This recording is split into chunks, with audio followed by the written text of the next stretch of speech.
Hi guys, and welcome to my channel. My name is Sonia and you're watching Domestic Diva. Today I will be sharing 3 DIYs using DIY materials from my stash.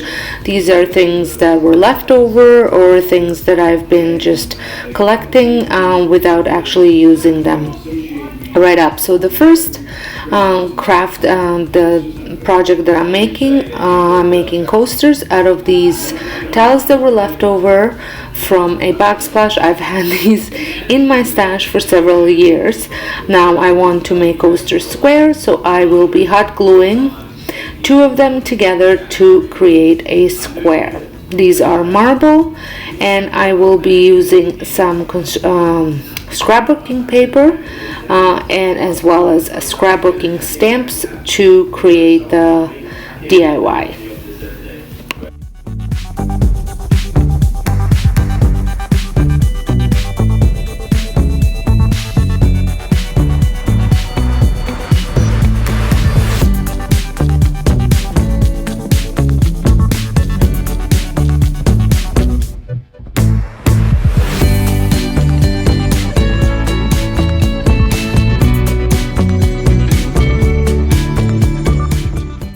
So I measure out the piece of paper that I will be Mod Podging onto the tile. Now these don't need to be perfect because they can be smaller, they can be larger, it doesn't really matter, because I will be sanding some of the edges off to create a rustic look to them.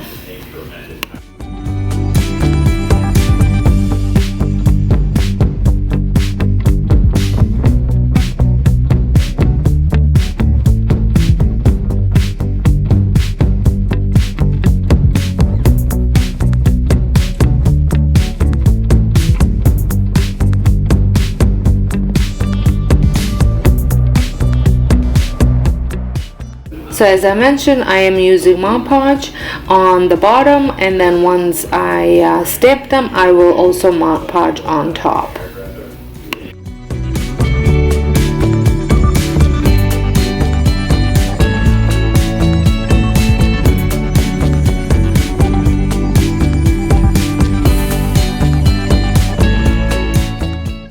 Did you guys used to scrapbook? I was a big scrapbooker. I still have all the supplies, and I, believe it or not, have my pictures divided. Up until about maybe 6-7 years ago, I used to divide them on how I'm going to scrapbook them. I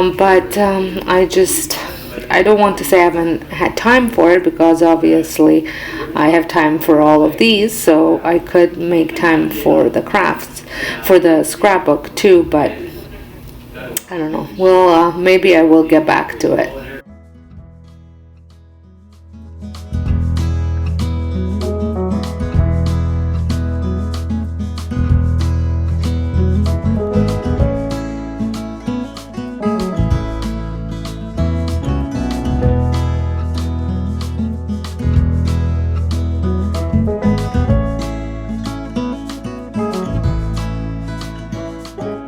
Once the Mod Podge had time to dry, I take a little piece of sandpaper and just sand off the edges. Now, I wasn't quite completely happy with the way this turned out, because once I started sanding the scrapbooking paper off, there were 2 layers to it, and it was white. So I ended up using my distressing ink just to add a bit of color to the edges, so they actually look like they were distressed. And this had achieved the look that I was trying to go for, as you can see. I just think these are vintage farmhouse looking coasters, and adding a layer of Mod Podge on top also protects it from some of the dampness that could occur from the cups. On the next project, I had all of these terracotta pots, but totally different coasters that did not go with the pots, so I ended up making them into candle holders, and they were all different. The saucers, not the coasters, I guess the saucers are the same size, but the pots are all different. I give them a layer of chalk paint. I use the Rust-Oleum white, linen white, but I give it a very light coat because I want some of that terracotta to show through. And once they're dry, I'll also give them a little bit of distressing with the sandpaper just to bring out more of that terracotta out.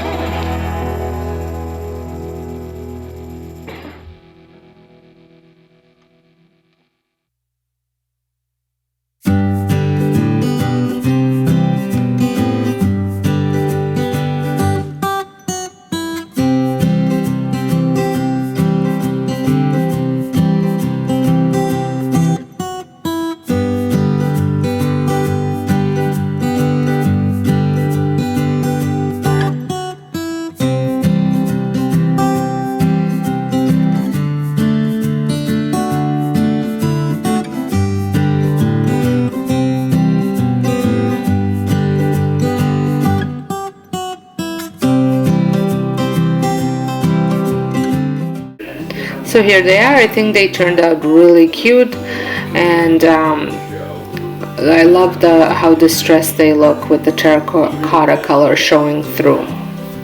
My next project was using the milk bottles that I have from some of the organic milk that I buy.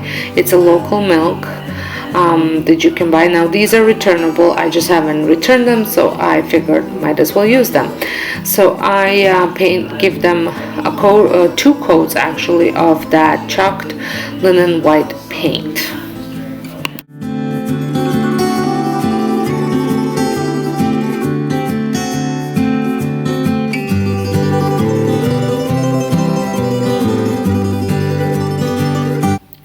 Once they had some time to dry, I use a jute rope just to wrap up the top, just to give it that more farmhouse look. I use hot glue obviously to attach the rope.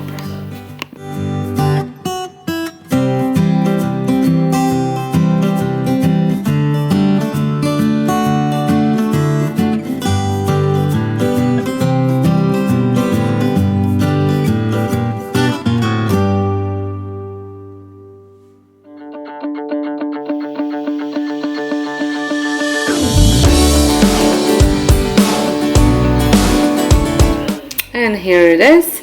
Here they are, all 3 of them. I just added some greenery from dollar store into them, and I added them into my reclaimed wood box that I have, and I think they look absolutely stunning. And here are all 3 of them.